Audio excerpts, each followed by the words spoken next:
Shalom saudaraku, marilah kita bersama membaca dan merenungkan firman Tuhan mulai dari kitab Kejadian sampai pada kitab Wahyu.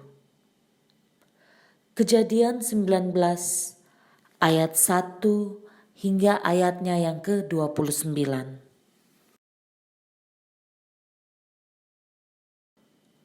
Sodom dan Gomora dimusnahkan, Lot diselamatkan. Kedua malaikat itu tiba di Sodom pada waktu petang. Lot sedang duduk di pintu gerbang Sodom, dan ketika melihat mereka, bangunlah ia menyongsong mereka, lalu sujud dengan mukanya sampai ke tanah, serta berkata, "Tuan, Tuan, silakanlah singgah ke rumah hambamu ini.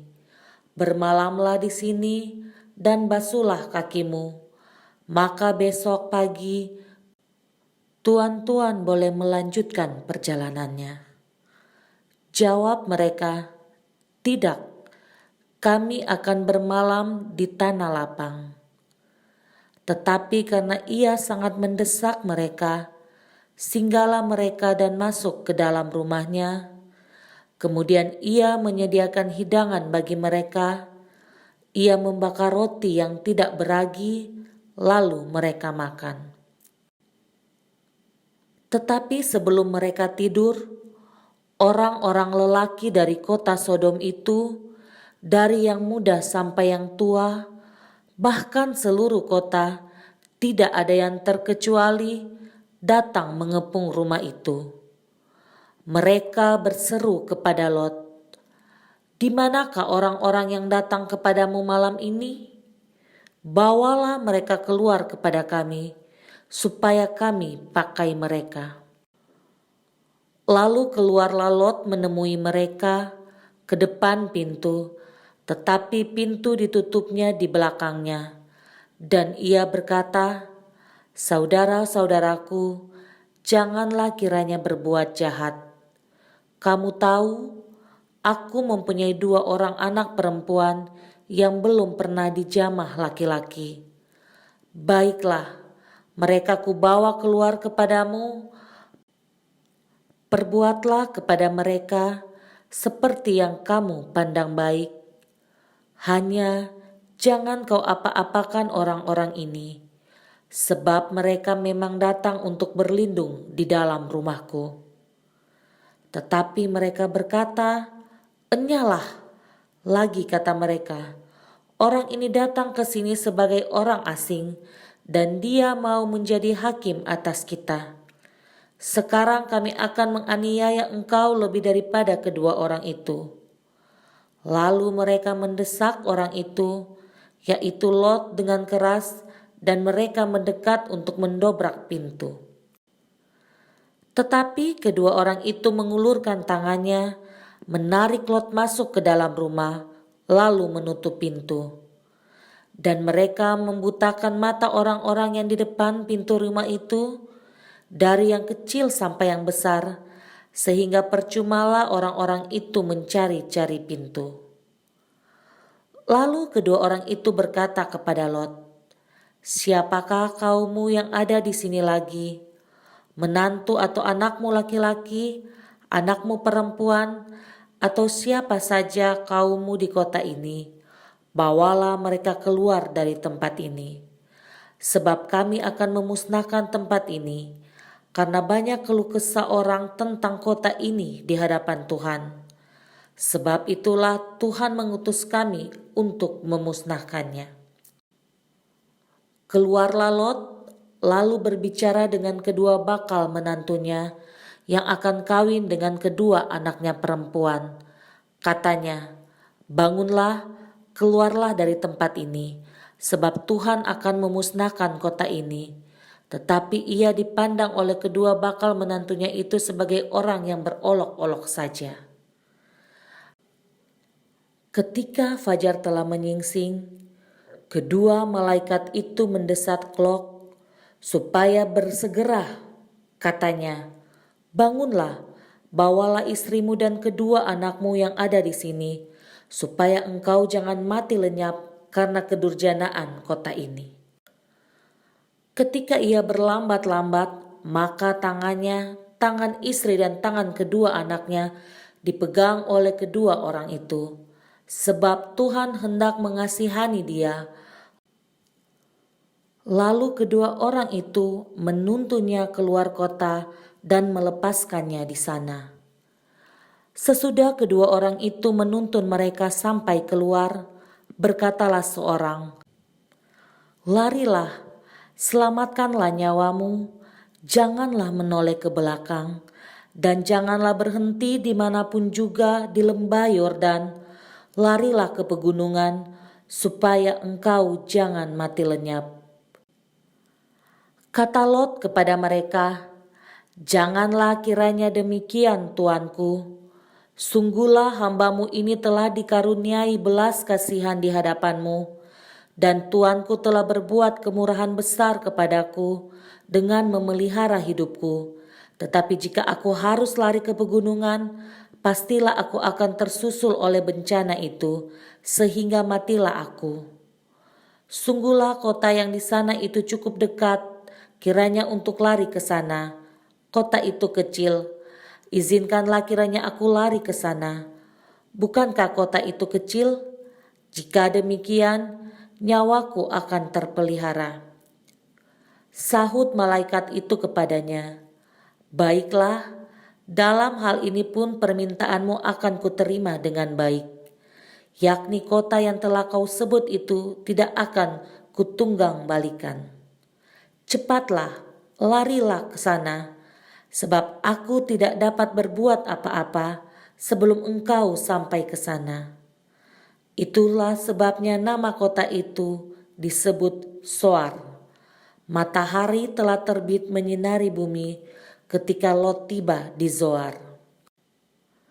Kemudian Tuhan menurunkan hujan belerang dan api atas Sodom dan Gomora, berasal dari Tuhan dari langit, dan ditunggal balikannya lah kota-kota itu dan lembah Yordan dan semua penduduk kota-kota serta tumbuh-tumbuhan di tanah. Tetapi istri Lot yang berjalan mengikutnya menoleh ke belakang lalu menjadi tiang garam. Ketika Abraham pagi-pagi pergi ke tempat ia berdiri di hadapan Tuhan itu dan memandang ke arah Sodom dan Gomora serta ke seluruh tanah lembah Yordan, maka dilihatnyalah asap dari bumi membumbung ke atas sebagai asap dari dapur peleburan. Demikianlah pada waktu Allah memusnahkan kota-kota di lembah Yordan dan menunggang balikan kota-kota kediaman Lot, maka Allah ingat kepada Abraham. Lalu dikeluarkannyalah Lot dari tengah-tengah tempat yang ditunggang balikan itu. Sodom dan Gomora adalah dua kota yang dihancurkan Tuhan, karena orang-orang yang tinggal di sana melakukan dosa yang tidak dapat diampuni lagi oleh Tuhan. Tuhan mendengar keluh kesah orang tentang kota ini. Salah satu dosa terbesar yang dilakukan oleh orang-orang di Sodom dan Gomora adalah dosa persinahan, terutama dosa penyimpangan seks sesama jenis antara pria dengan pria. Kota ini sangat indah, terletak di lembah Yordan. Ketika Lot berpisah dengan Abraham, Lot menetap di sana bersama istri dan kedua anaknya. Namun di balik keindahan Sodom dan Gomora, orang-orang di dalamnya sangat jahat dan berdosa terhadap Tuhan. Banyak orang yang mengeluh akan perbuatan mereka sehingga Tuhan mendengarnya. Maka Tuhan sangat marah dan menghancurkan dua kota tersebut. Sebelum Tuhan menghancurkannya, Tuhan mengingat akan Abraham. Karena Abraham sangat taat kepada Tuhan, Tuhan mengingat keponakan Abraham yaitu Lot dan keluarganya yang berada di Sodom. Tuhan mengirimkan malaikat untuk mengeluarkan mereka dari sana, karena kedua kota itu akan dihancurkan Tuhan karena dosa orang-orang di dalam kota itu. Tetapi ketika para malaikat berusaha mengeluarkan mereka dengan perintah untuk tidak menengok ke belakang saat keluar dari kota itu, istri Lot tidak mengindahkan perkataan malaikat. Istri Lot menengok ke belakang, padahal kedua malaikat itu sudah melarangnya. Istri Lot tidak rela meninggalkan hartanya yang begitu banyak, sehingga dia menoleh ke belakang dan akhirnya dia menjadi tiang garam. Di dalam kehidupan kita, dosa selalu mengikuti kita. Kita tidak pernah puas dengan apa yang kita punya. Oleh karena itu, kita membuka celah untuk iblis masuk menghancurkan kehidupan kita, sehingga dengan mudah kita berbuat dosa. Bagi kita yang berkeluarga, tetaplah berpegang teguh akan janji nikah kita di hadapan Tuhan. Taatlah kepada perintah Tuhan, jauhilah persinahan dalam bentuk apapun itu yang dapat merusak kehidupan rumah tangga kita, karena Tuhan tidak mengingini perceraian. Begitu juga buat setiap kita, janganlah kita menyimpang. Tuhan melarang kita untuk menyukai sesama jenis. Pada mulanya Tuhan berfirman dan menciptakan laki-laki dan perempuan, dan Tuhan memberkati mereka untuk beranak cuculah dan bertambah banyak. Apa yang sudah ditetapkan dan difirmankan oleh Tuhan tidak dapat diganggu-gugat oleh kita manusia. Apa yang dilihat mata memang begitu indah, namun terkadang keindahan yang kita lihat tidak akan membawa kita ke dalam keselamatan. Seperti istrinya Lot, sebelum Tuhan menghancurkan Sodom dan Gomora, Tuhan mengingat Lot, karena Lot taat kepada Tuhan, sehingga Tuhan ingin menyelamatkan Lot dan keluarganya. Namun, istri Lot tidak mendengarkan perkataan Tuhan melalui malaikat. Istri Lot bimbang untuk meninggalkan kota itu, bahkan dia tidak sepenuhnya ikhlas untuk meninggalkan harta bendanya yang begitu banyak yang berada di kota itu.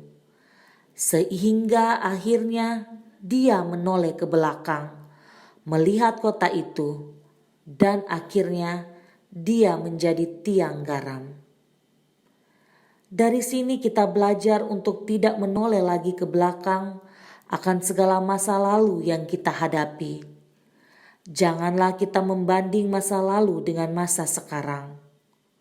Mungkin masa lalu hidup kita penuh dengan kemewahan, namun masa sekarang hidup kita biasa-biasa saja. Ketika kita membandingkan, maka kita akan tertekan dan sukacita kita akan hilang. Ketika kita hidup di dalam Tuhan, Tuhan pasti akan menuntun kita dan pasti akan menyertai hidup kita. Marilah kita berdoa. Tuhan Yesus, terima kasih atas pembelajaran yang berarti di dalam hidup kami. Tuhan, ampunilah kami jika Engkau mendapati kami melakukan dosa persinahan. Terkadang kami tergiur oleh nafsu duniawi dan kami melakukannya walau kami tahu bahwa apa yang kami lakukan itu adalah dosa. Karena kami berpikir hidup ini hanyalah sekali, nikmatilah hidup ini. Dengan berdoa memohon ampun, pasti Tuhan mengampuni. Setelah berdoa kami jatuh lagi ke dalam dosa. Karena kami berpikir doa hanya sebuah alat untuk memohon ampun. Tanpa kami sadari bahwa doa adalah cara kita untuk datang ke hadirat Tuhan. Ampunilah kami Tuhan atas pikiran dan perbuatan kami yang jahat. Bentuklah kami Tuhan sebagai bejana-Mu. Kami mau menyerahkan hidup kami di dalam tangan-Mu. Jadilakan kami sesuai dengan rencana-Mu Tuhan. Di dalam nama Tuhan Yesus, kami berdoa dan mengucap syukur. Haleluya. Amin.